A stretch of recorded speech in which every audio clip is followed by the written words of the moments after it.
What's up guys, Dak908 here, aka the Dig Dug himself, and today I'll be giving you guys a full breakdown of the Nintendo Direct that featured solely Smash Bros. That was down yesterday. Now there's a lot of information that was unveiled, so I'm going to try and dig right into it, so let's go ahead and jump right into the action. Where I'm going to start with you guys on is the release windows of this game. Now, this game will come out on the 3DS system and the Wii U, but the 3DS will get the game first in this summer 2014, while the Wii version of the game will drop this winter of 2014. Now, people wonder as to why they would do something like that, have two release dates for practically the same game.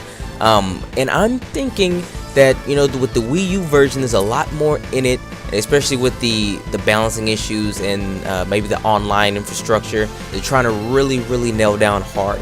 Like, I know people will play it on the 3DS, but you're not going to see competitive play at its full potential on the 3DS. I mean, you're not going to go to a tournament and be playing on the 3DS for the Smash Bros. Because for two reasons: one, it's impractical, and two, it's not in the rules. You can't have wireless connections.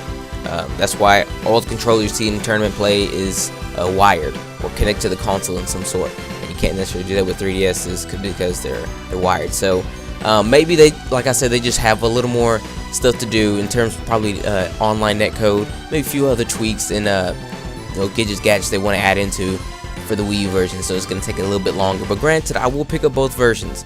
I'll think about trying to pick up a capture card for my 3DS so that way I can record it, professionally. But if I can't, I don't know. I'll figure something out.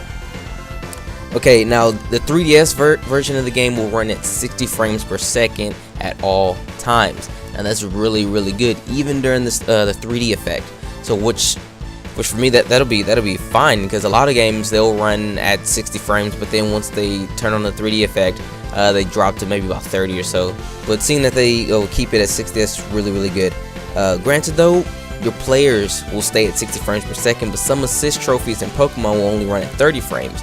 I'm guessing, this might be during the 3D effect, or maybe just all the time, but again, that's fine because it's all about the players. Like in Monster Hunter, if you're lagging, like if you see a character like zipping around the field all lagging and teleporting, that's okay so long as the monster isn't doing it, because that's the main focus.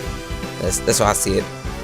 The roster, like we all know, will be the same across all platforms, and the stage will differ per platform. Like stages for the 3DS game will take stages from 3DS and DS and other handheld games, like the living room for Nintendogs, or the Spirit Tracks train from Legend of Zelda Spirit Tracks. So that's really interesting. Stage music: there's only 2 stage songs for the 3DS, so every stage has 2 songs on 3DS, as opposed to where the Wii U can have a whole plethora of music to go by. Kind of more akin to what they did in Smash Bros. Brawl, where you go in the music thing, there's like this whole huge list of music you do for pretty much all the stages, while the 2DS, that's a real thing. 2DS and 3DS only have 2. That's okay, I'm not worried about that. Music is cool and everything, but if I really cared, I'd just go back and listen to all the music by myself anyway. That's fine. One thing though, there will be some cross-platform capabilities of some kind. He didn't clarify about this during the stream. He said that he'll be ready to talk about this at a later date, so I wonder what that's going to be about.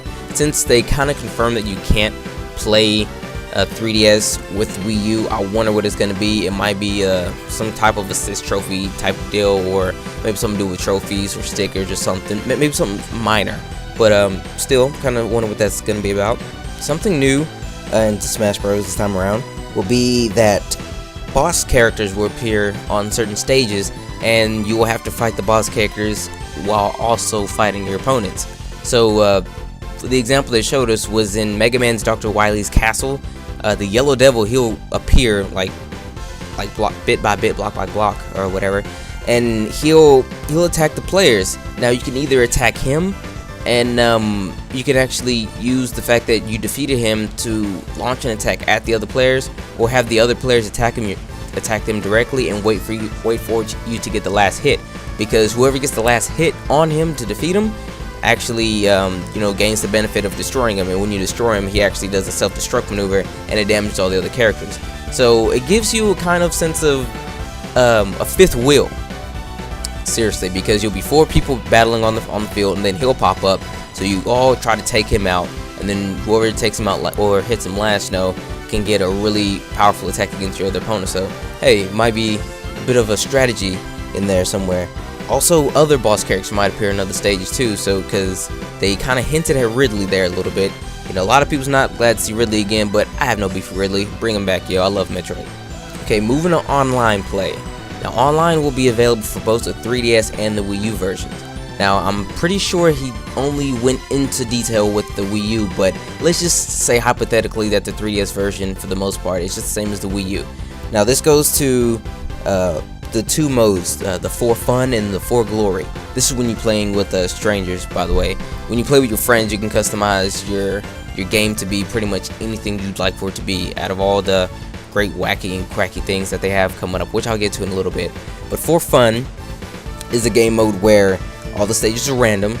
Every stage is in rotation except for Final Destination and the Final Destination-esque stages that are newer in this game, which I'll touch on a little bit here. All the items are on, and the only thing recorded will be your victories. Now, that's kind of cool. I'll admit that's kind of cool. Now, even only recording your victories as opposed to your defeats as well, it kind of signifies that I survived a 4-man wacky all-item random stage brawl.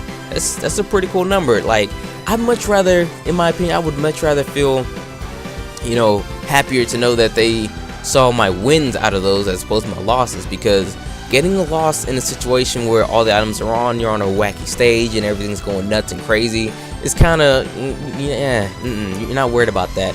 But if you win it, I mean, that's something to be hyped about. I mean, when I get together with my friends, we just have a whole hootenanny of a beatdown.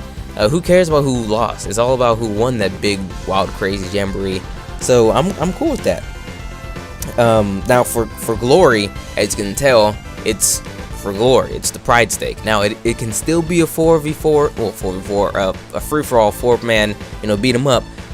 But 1v1s are possible. This is with strangers. 1v1s are possible, and that could be really, really cool, especially for people trying to develop their skill.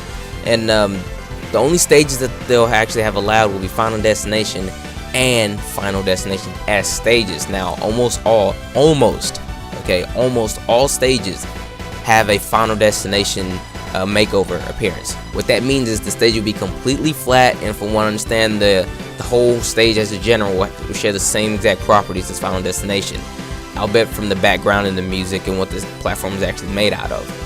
But for the most part, it'll still all be Final Destination, which would be really cool. The items are turned off, and it's it could be a full man beat 'em up brawl thing, full free for all, or a 1v1, which could be really useful for, like I said, developing skill and gaining a little bit of foothold in the community as a better player overall. Also, your wins and losses will be recorded. But when playing with your friends, if you choose to play with friends that's on your friends list, you can go absolutely butt-buggery crazy. You can do pretty much anything you want to. They have special options for that I'll get to in a little bit, but let's move on for right now.